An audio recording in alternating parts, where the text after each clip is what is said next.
একটা সময় আসে যখন মানুষ আর কিছুই চায় না, শুধু চায় একবার পবিত্র কাবা শরীফের দিকে তাকিয়ে বুক ভরে কাঁদতে। একবার চায় মদিনায় গিয়ে নবী মোহাম্মদ সাল্লাল্লাহু আলাইহি সাল্লামের দরজায় মাথা রেখে দিতে। আসসালামু আলাইকুম দর্শক, বুঝতেই পেরেছেন আজকের এই ভিডিওটি কতটা গুরুত্বপূর্ণ। তবে সবার কাছে বিনীতভাবে অনুরোধ করব, আপনারা পুরো ভিডিওটি দেখে আপনাদের মতামতটা জানাবেন। এই চাওয়াটা শুধুমাত্র টাকা পয়সার জন্য না, আর দুনিয়াতে সম্মানের জন্যও না। এটা হচ্ছে আত্মার একটা প্রশান্তি, তৃষ্ণা, যেটা নিবারণ করে। আমরা যেমন পানি খেলে আমাদের যখন তৃষ্ণার প্রয়োজন হয়, পানির প্রয়োজন হয়, যখন আমরা পানিটা খেয়ে আমাদের তৃষ্ণাটা নিবারণ করি। হজ হচ্ছে এমন এক সফর যেখানে আপনি শুধু শরীর নিয়ে যান, এমনটা কিন্তু না। নিয়ে যান হৃদয়, চোখের পানি, হাজারো দোয়া আর অনুতাপ। এই সফরে কেউ কাউকে বড় নয়, ছোট নয়, এখানে সবাই এক, এক উম্মত, এক মুসল্লি। আরাফাতের ময়দানে হাজার হাজার মানুষ কাঁদছে, কাঁদছে নিজের জন্য, কাঁদছে বাবা মার জন্য, সন্তানের জন্য। হে আল্লাহ, আমাকে ক্ষমা করো, একবার শুধু তুমি আমাকে তোমার বান্দা হয়ে ফিরে যেতে দাও।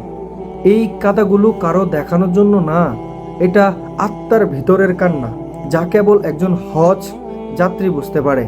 অনেকে হয়তো নিজেদের বাড়ি জমি বিক্রি করে এসেছে, অনেকে সারা জীবন সঞ্চয় করে এসেছে। কেন? শুধু একবার আল্লাহর ঘর, সেই ঘরটি দেখার জন্য।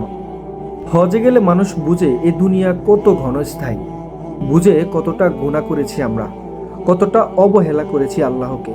অথচ সেই আল্লাহ আমাদেরকে ডাকেন, তোমরা এসো, আমার দিকে ফিরে এসো, আমি আছি। মদিনায় গিয়ে আমাদের নবী মোহাম্মদ সাল্লাল্লাহু আলাইহি সাল্লামের রওজার সামনে দাঁড়িয়ে বলতেছে, কাঁদতেছে, ইয়া রাসূলুল্লাহ সাল্লাল্লাহু আলাইহি সাল্লাম, আমি এসেছি আপনি যাকে ভালোবেসেছেন তার উম্মত হয়ে। আমি খুব পাপী, কিন্তু আপনি তো শাফায়াত করবেন, তাই না?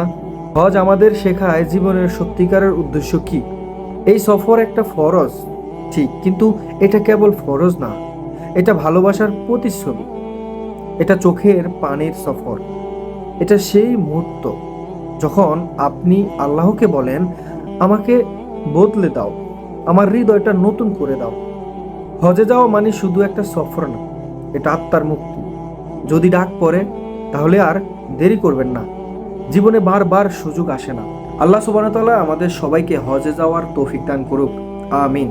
আর যারা হজ পালন করছেন এই মুহূর্তে, আল্লাহ সুবহানাহু ওয়া তাআলা যেন সবাই হজটা কবুল করে তাদেরকে তাদের যে মনের যে চাওয়া পাওয়াটা আল্লাহ যেন কবুল করে তাদেরকে সেইভাবেই তার প্রতিদানটা দেন।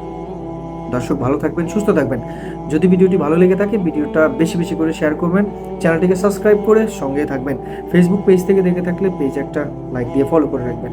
ইনশাআল্লাহ দেখা হচ্ছে নতুন কোনো ভিডিওতে।